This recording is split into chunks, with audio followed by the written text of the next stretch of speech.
இந்த ஜாதகம் பிரமாதமாக பொருந்திருக்குதுமா. 9 பொருத்தம் அட்டகாசம். மற்ற தகவலையெல்லாம் சொல்லுங்க என்று சுலோச்சனா கேட்கவும், பையனுக்கு வயசு 27, எம்டெக்கு எம்பிஏ படிப்பு, சம்பளமே கிட்டத்தட்ட 1.5 லட்சம் கிடைக்குது. அடிக்கடி வெளிநாட்டு பயணம், 6 அடி உயரம், அம்சமாக இருப்பான். சரி, குடும்பத்தை பற்றி சொல்லுங்க என்று கேட்கவும், அவளது கணவர் பரசு அருகில் வந்து உட்கார்ந்தார். சுலோச்சனா ஒரு பள்ளிக்கூடத்தில் டீச்சர். பரசுவுக்கு ரயில்வே உத்தியோகம். அடுத்த வருஷம் ரிட்டையர்மெண்ட். பையன் சுனிலுக்கு அப்பா இல்லை, அம்மா மட்டும்தான். ஒரே பையன், 3 பொண்ணுங்க. சுலோச்சனாவின் மூத்த மகன் பாஸ்கர் ஓரமாக வந்து நின்றான். அவனது மனைவி கவிதா சமையல் கட்டில் இரவு உணவை தயாரித்து கொண்டிருந்தாள். என்னது, 3 பொண்ணுங்களா? மூத்தவ கிருஷ்ணவேணி புருஷன் கூட வாழலை, விவாகரத்தும் ஆயிடுச்சு. 4 வயசில் பெண் குழந்தை.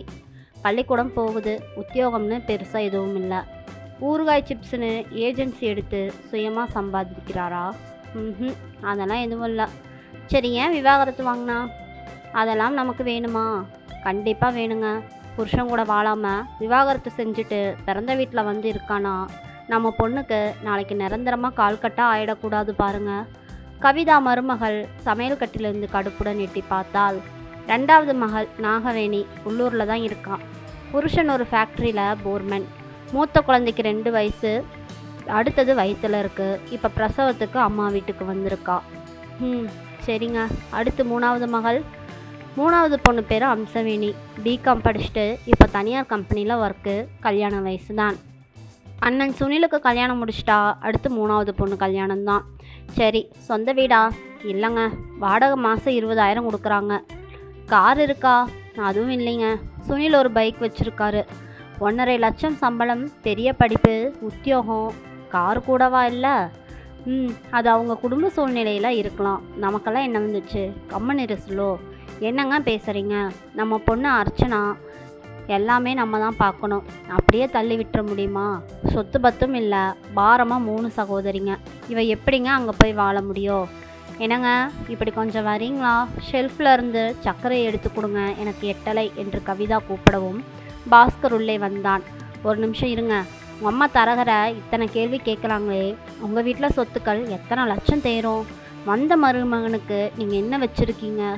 நியாயமாக இடத்துக்கு இடம் மாறுபடுமா? என்ன சொல்ல வரீங்க என்றார். இல்லை, நம்ம சொந்த வீட்டில் இருக்கோமா, இல்லை கார் தான் நம்மகிட்ட இருக்கா? ஏ பாஸ்கர், என்ன பண்ணுற என்று அம்மா சுலோச்சனா குரல் கொடுக்கவும், வந்துட்டேம்மா. கூடத்துக்கு வந்தான் பாஸ்கரன். அர்ச்சனா ஆஃபீஸ் முடிஞ்சு உள்ளே வந்தாள். தரகரே, இந்த சம்மந்தம் வேணாம். என் மனசுக்கு திருப்தி இல்லை.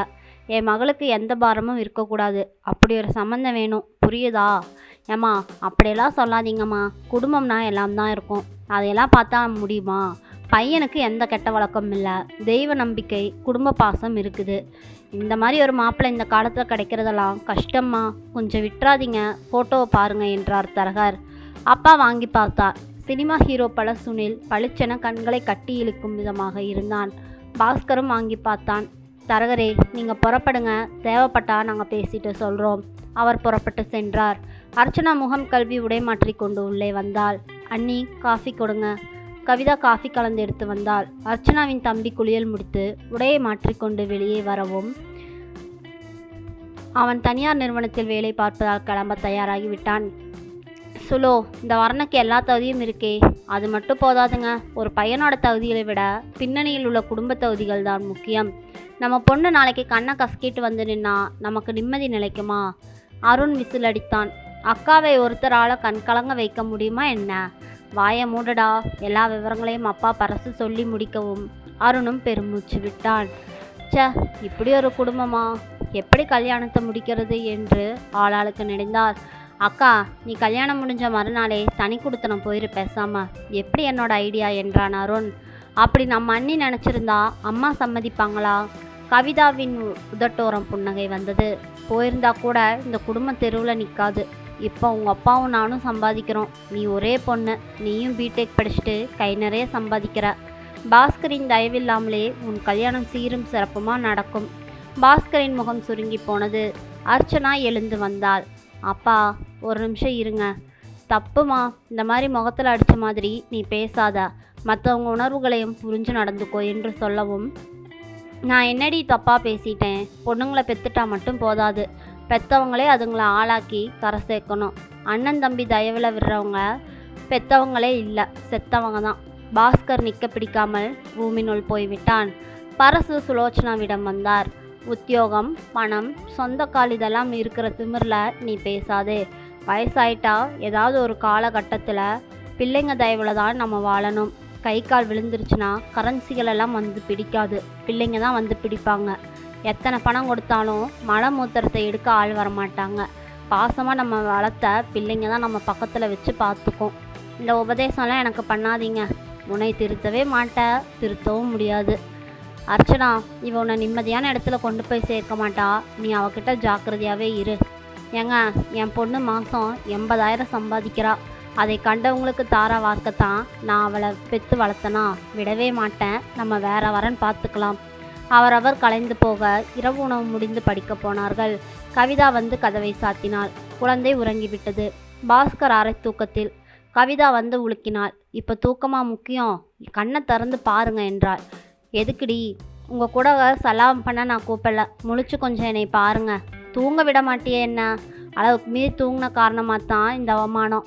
மூத்த பிள்ளைன்னு பேர் தான். உங்கள் தயவே இல்லாமல் வாழ முடியும்னு எப்படி உங்கள் அம்மா உங்களை தூக்கி வீசுகிறாங்க? இத்தனை அசிங்கப்பட்டும் இங்கே இருக்க உங்களுக்கு வெக்கமே இல்லையா? பாஸ்கர் நிமிர்ந்தான். என்ன தனி கொடுத்தனுக்கு முயற்சியா? நீங்கள் வரமாட்டீங்கன்னு எனக்கு தெரியுமே. 5 வருஷமாக அடிமையாக தானே இருக்கேன். பாசமான உறவுகளை விட்டு ஒரு பிள்ளை போனால் அது பாதகம். அலட்சியப்படுத்துகிறவங்க அம்மாவாகவே இருந்தாலும் அதை உதறக்கூடிய ரோஷம் வர வேண்டாமா? உடம்பு மனசு எதுலேயும் உங்களுக்கு உணர்ச்சியே இல்லையா? நீங்கள்லாம் ஆம்பளை தானா? பாஸ்கர் இப்போதுமே பேசவில்லை. கவிதாவுக்கு அழுகை முட்டிக்கிட்டு வந்தது. இப்படி நான் கேட்டதும் எழுந்து ஒரு அறை விட்டிருந்தா கூட நான் சந்தோஷப்பட்டிருப்பேன். இப்போவும் உங்களுக்கு ரோசம் வராதுன்னா என்ன அர்த்தம்? எனக்கு சுத்தமாக புரியவே இல்லை. பாஸ்கர் எழுந்து விட்டான். அம்மா கிட்ட கோவப்பட்டு நாளைக்கே வீட்டை விட்டு போகலாம். உன்கிட்ட கோவம் வந்தால் உன்னையும் விட்டுட்டு போகலாம். அதிகாரிக்கிட்ட கோவம் வந்தால் வேலைக்கு வேட்டு தான். இப்படி போயிட்டே இருந்தால் எதுடி முடிவு? ஒன்று சொல்லட்டுமா? வெக்கம் இருந்தால், மானம் ஓவராக இருந்தால் சந்தோஷம் தொலைஞ்சு போகும். குடும்பத்தில் நிம்மதியே இருக்காது. குடும்பத்தில் நிம்மதி இருக்கணும்னா ஒரு மனுஷன் விட்டு கொடுத்து தான் போகணும். கோவம் மட்டுமே ஒரு மனுஷனுக்கு உச்சந்தலையில் நின்றுச்சுன்னா வியாதி மட்டும்தான் இருக்கும். நம்மளை சுற்றி 4 மனுஷங்க வேணும்னு நினச்சா நம்ம விட்டு கொடுத்து போகிறது நல்லது தான். இது சரியாக தப்பானே தெரியாது, ஆனால் இதுதான் என்னோட கொள்கை. என்னை தூங்க கொஞ்சம் விடு. திரும்பி படுத்து கொண்டான். கவிதா நொந்து நொறுங்கி போனாள். இந்த மாதிரி ஒரு ஆளுக்கு கழுத்தை நீட்டினதுக்கு எனக்கு இது போதாது, இன்னமும் வேணும். சுவரில் முட்டிக்கொள்ள தோன்றியது. தூங்கி போனாள். காலை எழுந்ததுமே அர்ச்சனா அப்பா அம்மாவை அழைத்தால் 2 பேரும் வந்தார்கள். தரகரை வர சொல்லமா, அந்த வட தொடர்பாக நம்ம பேசலாம். ஏண்டி பைத்தியமா உனக்கு? உன்னோட தகுதிக்கு, படிப்புக்கு, உத்தியோகத்துக்கு வேற வரனே கிடைக்காதா? வெளிநாட்டு மாப்பிள்ளையெல்லாம் கிடைக்கும். நீயும் ஜம்முன்னு வெளிநாட்டில் செட்டில் ஆயிடலாம். வேண்டாமா, தமிழ்நாட்டை விட்டு நம்ம சொந்த ஊரை விட்டு போக நான் தயாராக இல்லை. சபாஷ்டா கண்ணு என்ற அப்பா முதித்தார். இப்போவே தரகரை வர சொல்லு, நானே பேசுகிறேன். இருந்து நீ பேச போறியா? நாங்கள் இருக்க நீ பேசினா இது நல்லாவா இருக்குது? ஏம்மா, என்ன தப்பு? என் கல்யாணத்தை பற்றி நான் தானே பேசணும். கல்யாணம் எனக்கா இல்லை உங்களுக்கா?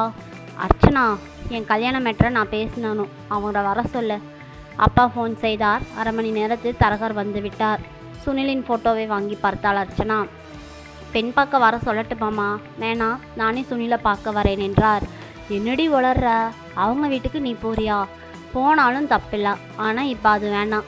அவரை நாளைக்கு சாயங்காலம் பீச் பக்கம் வர சொல்லுங்கள். நான் பேசின பிறகு மேற்கொண்டு பேசிக்கலாம் என்று சொன்னாள். தரகருக்கு ஆச்சரியம். என்னம்மா, அந்த தம்பி ஒரு மாதிரி பாரம்பரியமான குணமுள்ள பிள்ளை. இப்போ பீச்சுக்கு வருவாரான்னு தெரியலையேம்மா. ஏன் வந்தா என்ன? வர விருப்பம் இல்லைன்னா என்கிட்ட சொல்லுங்கள், வேறு மாதிரி நான் ஐடியா தரேன். போய் சொல்லுங்கள். தரகர் கிளம்பி போய்விட்டார். உள்ளே கவிதா. என்னங்க இப்படி இருக்கா அர்ச்சனா? எந்த பையனும் தைரியமாக இவ கழுத்தில் தாலி கட்ட மாட்டான். பாஸ்கர் எதுவுமே பேசவில்லை. அப்பா பரசு ஒரு மாதிரி சுவாரஸ்யமாக இதை கவனிக்க தொடங்கி போயிட்டார். அம்மா சுலோச்சனாவும் குழம்பி போனாள். தரகர் மாப்பிள்ளை வீட்டுக்கு வந்தார். அங்கே குடும்பத்தில் அனைவரும் இருக்கவும் அர்ச்சனா அலுவலகம் கிளம்பி போய்விட்டாள்.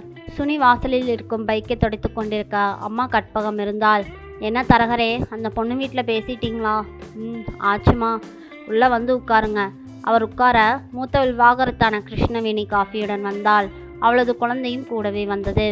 அந்த பொண்ணு நம்ம தம்பியை தனியாக பீச்சில் பார்த்து ஏதோ பேசணுமாம்.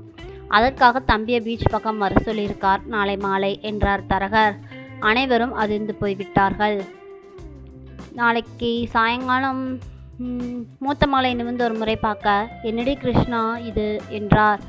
உள்ளே இருந்து கர்ப்பிணி 2வது மகள் நாகவேணி வேகமாக வந்தாள். அம்மா, இந்த சம்மந்தமே வேண்டாம்மா. ஒரு குடும்ப பொண்ணு, முன்ன பின்ன அறிமுகம் இல்லாதவ பீச்சுக்கு ஒரு ஆம்பளைய தனியாக கூப்பிட்றானா அவள் சரியான துணிச்சல்காரின்னு அர்த்தம். இப்போவே இந்த கதினா நாளைக்கு கல்யாணம் முடிஞ்ச இந்த வீட்டுக்கு மருமகளாக வந்தானா என்னென்ன கதி ஆகுமோ, குடும்பம் நான் எப்படி உடஞ்சி போகுமோ என்று அவள் ஸ்க்ரூ போட்டாள். சுனில் அமைதியாகவே இதையெல்லாம் கேட்டுக்கொண்டிருந்தான். வண்டி துடைத்து கொண்டிருந்த சுனில் அப்பொழுதுதான் நிமிர்ந்து பார்க்க, அலுவலகம் புறப்படும் 3வது மகள் அம்சவேணி துப்பட்டாவை பின் செய்தபடியே ஹாலினுள் வந்தாள். அம்மா, இதெல்லாம் எனக்கு தப்புன்னு தோணலை. கல்யாணம் ஆயிருச்சு. இல்லை சும்மா பேசத்தானே. தப்புடி. ஆரம்பத்தில் பிடிக்கலைனா அத்தனையும் தப்பாக ஆயிரும். நீ பேசலையே கிருஷ்ணா அம்மா என்று கேட்க, தம்பி பேசட்டுமா, அவன் அபிப்பிராயத்தை கேளு. அம்மா, அண்ணன் இதுக்கு ஒரு நாளும் சம்மதிக்காது என்றாள் 2வது மகள் நாகவேணி. நீ சொல்லுடா தம்பி. இப்போ அந்த பெண் உறவாகலை, அதனால் அவளை விமர்சிக்கவோ டென்ஷனாகவோ நமக்கு தேவையே இல்லை. அவள் ஒரு 3வது மனுஷி. சரிடா, சம்மந்தம் பேசுறதுனால என்ன? பெண் பார்க்க போய் மனசுக்கு பரஸ்பரம் பிடிச்சா மேற்கொண்டு பெரியவங்க பேசுவாங்க, அதானே முறை. அம்மா, அதெல்லாம் பழைய காலம். இப்போ நடைமுறை வேறு மாதிரி மாறியாச்சு. வாயை மூடுடி. நான் கூட அதுக்கு தான் ஒதுக்கி வச்சிடுவியா? அதை நான் ஏன் செய்யணும்? வரப்போகிற உன் மருமகள் செய்யட்டுமே என்று கிருஷ்ணா சொன்னாள். பாருடா சுனில் இவளா. அம்சா, அம்மா கிட்ட என்ன பேசுகிற நீ? சரி, நீ நாளைக்கு பீச்சுக்கு போகிறதா உத்தேசம் இருக்கா என்று 2வது மகள் நாகுல் கேட்டாள். கிருஷ்ணாக்கா, அண்ணா கூட நீயும் போ, ஒரு பாதுகாப்பாக இருக்கும் என்று இளையவள் அம்சா சொல்லவும் கிருஷ்ணவேணி வாய்விட்டு சிரித்தாள். அண்ணனை என்ன அவர் ரேப் பண்ணிடாமல் தடுத்துடலாம்ல, அதுக்கு தான் இந்த ஐடியா. வயசான அம்மாவை என்னை வச்சுட்டு நீங்கள் 3 பேர் என்னடி பேசுகிறீங்க? இப்போது கற்பகம் காதுகளை மூடிக்கொண்டாள். அம்சா விளையாட்டாக சொன்னாலோ இது கூட நல்ல ஐடியா தான். கிருஷ்ணாக்கா, நீயும் நானும் குழந்தையும் சாயங்காலம் பீச்சுக்கு போகிறோம். நானா? என்னடா உளர்ற? இல்லைக்கா, அறிமுகம் இல்லாத ஒரு பெண்ணை பீச்சில் சந்திக்க எனக்கு சம்மதம் இல்லை. நீயும் குழந்தையும் கூட வாங்க. அவள் என்னடா நினைப்பா? இதில் அவள் நினைக்கிறதுக்கு என்ன இருக்குது? தனியாக வர அவளை பற்றி நான் தப்பாக நினச்சேனா? என்னை பற்றி நினைக்க அவளுக்கு என்ன உரிமை இருக்குது? இது நல்லா இருக்கு என்று நாகு சொல்லவும் எதுவுமே நல்லா இல்லை. அம்மா சலித்து கொண்டாள்.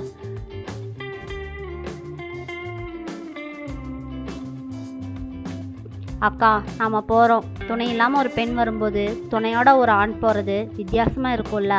சுனில் கஞ்சிமிட்ட நம்ம வீட்டில் என்ன நடக்க போகுதோ கலவரமாக கற்பகம் கேட்க ஆளுக்கு ஒரு விமர்சனத்தை உதிர்த்து விட்டு உள்ளே போனார்கள். அர்ச்சனா என்ற இந்த புதிய கதையின் நாயகி பிள்ளையார் சொல்லி போட்டு விட்டாள். கிருஷ்ணவேணி அதை நினைத்து கொண்டே சமையல் கட்டுக்குள் நுழைந்துவிட நாகு அருகில் வந்தாள். அக்கா, இந்த பொண்ணு மெத்த படித்தவ, துணிச்சல் ஜாஸ்தியாகவே இருக்குது. இப்போவே கல்யாணத்துக்கு முன்னாடி அண்ணனை பார்க்குறோன்னு நினச்சி தைரியமாக கேட்குறாளே. அவள் அழகுக்கும் அறிவுக்கும் என்னெல்லாம் சாதிக்க போகிறாளோ. என்ன பேசுகிற நீ? நான் தப்பாக பேசலக்கா. இவன் ஒருத்தனை நம்பித்தான் இத்தனை பேர் நம்ம வாழறோம். அதுக்கு ஒரு சிக்கலோ சங்கடமோ வந்துடக்கூடாது இல்லையா?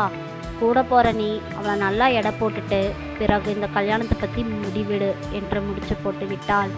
இவர்களின் கூத்துப்படி இந்த கல்யாணம் நடக்குமா, இல்லை அர்ச்சனா இந்த குடும்பத்தின் தலையெழுத்தை மாற்ற போகிறாளா என்பதை நாம் பொறுத்திருந்து பார்ப்போம். இந்த கதை பிடிச்சிருந்ததுன்னா லைக் பண்ணுங்கள், நம்ம சேனலை சப்ஸ்கிரைப் பண்ணி சப்போர்ட் பண்ணுங்கள். மீண்டும் நாளை அடுத்த கதையில் சந்திக்கலாம். நன்றி.